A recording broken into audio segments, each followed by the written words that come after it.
ये बहुत बड़ी और सौभाग्य की बात है। गुरुजी ने एक ऐसी चीज तैयार करके दी, कोई ये नहीं कह सकता कि चलो भैया आपने पहलवानी करी, आप अंतरराष्ट्रीय पहलवान हो गए, ठीक है। उन्होंने अपने समाज और देश के लिए एक ऐसा वो की सुधार की वो नींव रखी इस अखाड़े के रूप में, कि जहां से पता नहीं कितने युवा जो बच्चे हैं उनका भविष्य बदला गया और बदल गया। हजारों की संख्या में पता नहीं कितने हजार भर्ती हो चुके होंगे, क्योंकि जब इसी साल में इतने बच्चे रेलवे में ही ज्वाइन कर गए यहाँ से। कोई भी विभाग हो, मतलब हाँ जी। अखाड़े के बच्चे उसमें मिले मिले ज्यादा बच्चे हाँ। मतलब लगे हुए हैं। बिल्कुल। यहाँ से ये मतलब अर्जुन अवार्ड भी है ना जी, वो पहलवान थे ना। अभी सुनील मलिक को मिला है, अच्छा। डबरपुर से है वो भाई। हाँ, सुनील मलिक। हाँ, सुनील मलिक को। जिस तरह से गुरुजी ने अखाड़े की शुरुआत करी, गुरुजी अपना ज्यादातर समय अखाड़े में बिताते होगे जी। मेरे पिताजी, हाँ मेरे पिताजी जी जैसे पहले अखाड़े में भी खूब समय दिया उन्होंने। हाँ।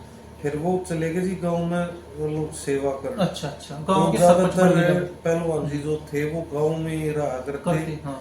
यहाँ पर रणवीर डाका जी जो कोच अच्छा, साहब कोच साहब। हमारे, उन्होंने रवि कोच साहब जी ने ये जी, फिर उनकी मेहनत है जो ये इतने जो मेडल अभी आने लगे हैं, इसका सारा श्रेय हमारे रणवीर डाका कोच साहब जी को जाता है जी, और रवि कोच साहब जी को, इनकी मेहनत है जी।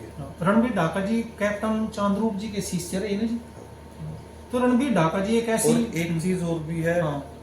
मेरे पिताजी का और रणवीर डाका कोच साहब जी का पहला टूर जो था इंटरनेशनल जब हुए, वो इकट्ठा एक साथ ही लग गया था। अच्छा जी, एक साथ ही गई थी। हाँ, एक साथ ही गए थे दोनों फ्लाइट में। ठीक। और उसके बाद में फिर दोनों वैसे भी एक साथ ही रही, जो सभी तो हाँ, कोच हो गए। बिल्कुल। इन्होंने अखाड़ा तैयार कर दिया, इन्हीं के अखाड़े में उनकी एक बार रणबीर कोच साहब की वो भी तो होगी थी ना जी कहीं पोस्टिंग, ये पहलवान जी ने रात रात में बदलवाई, यही लाई थी। पहले वो कई बार हुआ है जी ऐसा। अच्छा। पर वो आ गई थी वापिस ही ज्वाइनिंग है वही आ गई थी कोच साहब जी। रणबीर जी की। रणबीर डाका जी देश के, हमारे हिंदुस्तान के बहुत ही महान कुश्ती कोचों में से एक रहे हैं।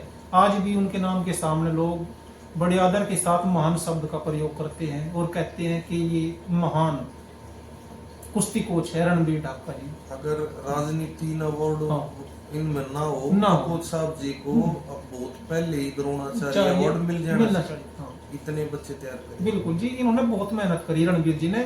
अब एक दिन मेरी बात हो रही थी अमित डाका जी से, जो चांद्रूप जी के पोते हैं, तो चांद्रूप जी के शिष्य रहे हैं रणबीर डाका जी। तो मैं उनसे पूछ रहा था, मैं कहा जी रणबीर जी को द्रोणाचार्य मिला कि नहीं? तो उन्होंने कहा कि नहीं, उन्हें द्रोणाचार्य नहीं मिल पाया।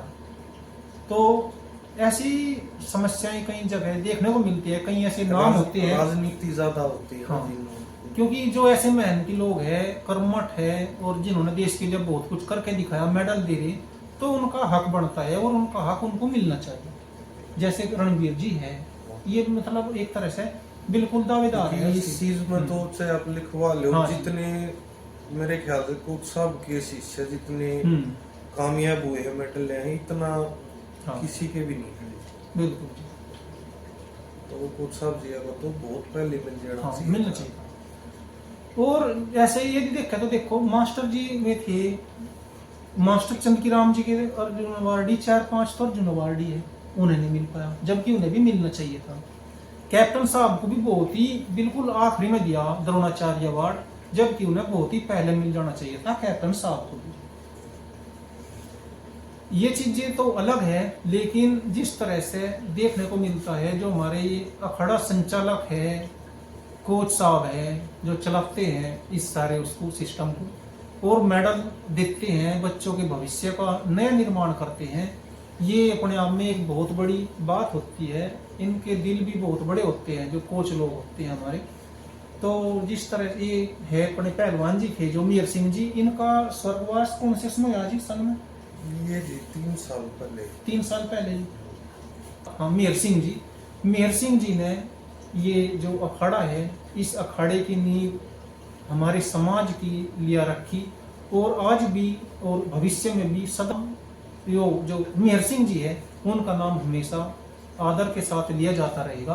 क्योंकि मेहर सिंह जी तो और भी बहुत सारे होंगे, लेकिन जो लोग बाग ज्यादातर 2 मेहर सिंह जी को जानते हैं। एक मेहर सिंह जी वे थे हरियाणा के जो कवि हुए जी, और एक मीर सिंह जी ये है जो कोच साहब थे, पहलवान थे अंतर्राष्ट्रीय, आज हमारे बीच में तो नहीं है, लेकिन वे अपने चाहने वालों के दिलों में हमेशा जिंदा रहोगे। और उन्होंने ये जो अखाड़ा है ये एक मिसाल है उनके लिए, जो उनका नाम हमेशा हमेशा के लिए लगातार आगे बढ़ा होगा। कोच साहब के बारे में कोई ऐसी बात जी जो उनके साथ में कोई घटना घटी हो, ऐसी कोई याद हो आपको, आपसे जुड़ी हुई हो? ऐसे कुछ नहीं, बाकी ये है जी कि एक चीज से मैं भी मतलब वो चंबे में आ गया था। जैसे मेरे पिताजी की हालत बिल्कुल डाउन थी। अच्छा जी। तो वो वेंटिलेटर पे बस मतलब पहुंचने वाले थे। अच्छा। लगा लो इतनी डाउन थी हालत उनकी। तो उस समय भी जैसे सरपंच थे हम, जैसे माता जी थी, तो हॉस्पिटल में तभी वो वीडियो कॉल करके देखा करते। कई जगह काम मतलब चालू था, काम में चौपाड़ में, वाल्मीकि साइड भाइया में भी। तो वो यूं मानना थे कि कदे ये मेरे तय झूठ बोलते हो, हाँ। तो उन तयू का अर्थ है कि वीडियो कॉल करके देखा का हो तुम काम सही से कर रहे हो कि नहीं कर रहे। तो हम भी यूं देखा करते कि उनने मतलब अपने गांव से जो प्यार था ना, वो मेरे ख्याल से तो आज के समय पर बहुत कम ऐसे आदमी हो जो इतना दिल तक प्यार करते। क्योंकि दुनिया क्या है, दिखावा ज्यादा है। एक आदमी का लास्ट समय है, वो फिर भी अपने गांव की सोच रहा है। तो उस दिन मेरे भी यूं हुआ कि मतलब बहुत ज्यादा प्रेम करते हैं पिताजी गांव से, अपने पूरे गांव से। बिल्कुल, ये बहुत बड़ी बात है। नहीं तो आखिरी जो समय हो उसमें मतलब आदमी सारी चीजें छोड़ दे, बिल्कुल छोड़ देता है। क्योंकि उनके लास्ट समय भी गांव दिमाग में था अपने। एक हमने वो देखा, एक आदमी था, नाम तो मैं क्या लूं, क्योंकि बड़ा सेलिब्रिटी आदमी हुआ करता वो एक समय पे। तो उसके पास में एक आदमी रहा करता, और जिस समय पे वो जो सेलिब्रिटी था उसकी तबीयत खराब होगी और वो मतलब बिल्कुल आखिरी अवस्था में था, मतलब भाई कुछ ही समय है कि भाई अब तो जीने के लिए, तो वो अकेला था। तो वो जो एक आदमी था ना उसके पास रहा करता पहले, उसको जैसा पता लगा तो वो उनके घर पे गया। घर पे जा करके उसने घर वालों को कहा कि भाई मैं उससे मिलना चाहता हूँ, उसका आखिरी समय है। वो उनके घर पे गया, उन्होंने उनके जो घर के थे वे अंदर गए, उसके दौरान उससे बताया कि भाई वो फला आदमी तेरे से मिलने के लिए आया हुआ है। तो उस सेलिब्रिटी ने कहा भाई तो मेरा देखो आखिरी टाइम है, मेरा ना खाने में मन है ना पीने में मन है, और ना मैं किसी से मिलना चाहता हूँ, और उसे कह दो कि भाई वो मिलना चाहता नहीं, तो वो मृत्यु का ही इंतजार कर रहा, मैं मृत्यु से मिलूंगा बस अब। तो वो आदमी फिर वापिस चला आया था। उसी ने बताया था मुझे, एक बार मैंने उनसे बुझा था उससे, मगर जी उनके की हो गया था। तो ऐसा होता है आखिरी समय। और देखो जो मीर सिंह जी, कितना बड़ा दिल है उनका, वे बिल्कुल वेंटिलेटर पे जाने के लिए तैयार थे, और फिर भी गांव में जो काम चल रहा था उसके लिए ये कह रहे कि भाई वीडियो कॉल करके दिखाओ तुम वहां काम कर भी रहे या नहीं कर रहे।